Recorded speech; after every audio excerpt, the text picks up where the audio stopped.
তারা কারাগারে আমাদেরকে হত্যা করবেন।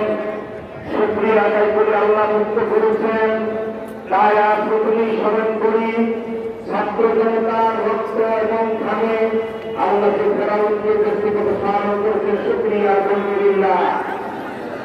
নেতৃবৃন্দ, আপনাদেরকে সব বিস্তারিত বলবেন, আমি শুধু দুইটি কথা বলতে চাই।